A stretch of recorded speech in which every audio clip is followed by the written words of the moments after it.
Un spectacle devenu malheureusement banal sur les terrains de foot. Un entraîneur qui explose après une décision arbitrale. Bonjour, aujourd'hui je vais vous parler d'un coach sous pression et faire le lien entre le leadership et les neurosciences. Récemment, Paulo Fonseca, l'entraîneur de l'Olympique lyonnais, a perdu son sang-froid et a été expulsé. Mais il n'est pas le seul. Regardez Diego Simeone, souvent en confrontation avec le corps arbitral, ou encore Jürgen Klopp, dont les débordements d'émotions lui ont coûté plusieurs sanctions.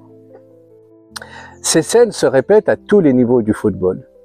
Mais arrêtez-vous un instant et posez-vous cette question. Que dit vraiment cette réaction sur le leadership de ces entraîneurs? Quand le stress monte, notre cerveau bascule en mode combat ou fuite. C'est une réaction biologique ancestrale. Et notre système limbique, centre des émotions, prend le dessus sur le cortex préfrontal qui gère la réflexion et la prise de décision. Conséquence? Une explosion d'impulsivité au lieu d'une réaction stratégique. Mais est-ce une fatalité? Absolument pas.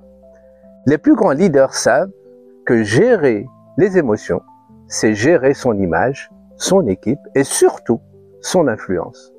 Un entraîneur qui perd le contrôle envoie quel message à son équipe? Que perdre ses nerfs est acceptable? Que l'injustice justifie l'agressivité? L'exemple vient souvent d'en haut. Dans le football amateur, les conséquences sont dramatiques. Prenons le match entre le RC Chambéry et le FC Gradignan en Gironde. Ce qui devait être une rencontre sportive s'est transformé en scène de violence inacceptable. Invasion de terrain, agression physique, joueurs blessés à coups d'objets métalliques. Le football professionnel est un modèle. Si les grands coachs se laissent emporter, comment espérer que les jeunes amateurs fassent autrement? Après cet incident avec l'entraîneur lyonnais, Ryan Cherki a pris sa défense et a déclaré « On ne peut pas maîtriser ses émotions ». Naturellement faux. Les neurosciences nous montrent que si les émotions sont automatiques, leur expression, elle, est sous notre contrôle. Un penalty manqué en finale engendre de la frustration.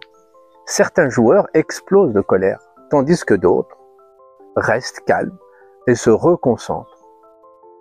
Pourquoi? Parce qu'ils ont simplement appris à gérer leurs émotions.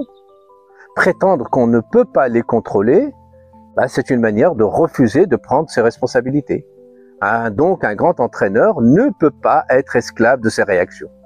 Il doit être un maître dans l'art de la régulation émotionnelle.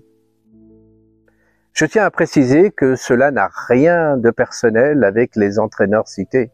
Ils sont simplement dépendants d'un système où la pression, les attentes et les enjeux sont énormes. Leurs réactions sont souvent involontaires et directement liées à l'inconscient. D'ailleurs, nous sommes tous sujets à ces automatismes biologiques et sociaux, mais nous avons le pouvoir de les comprendre et de les maîtriser. Comment faire alors pour garder son sang-froid? La première chose, c'est d'abord de maîtriser sa respiration. Une simple inspiration profonde, suivie d'une expiration lente, permet de calmer le système nerveux et d'éviter une réaction excessive. Ensuite, on peut travailler sur l'anticipation, se préparer mentalement aux frustrations possibles, ce qui va vous permettre de ne pas vous laisser déborder.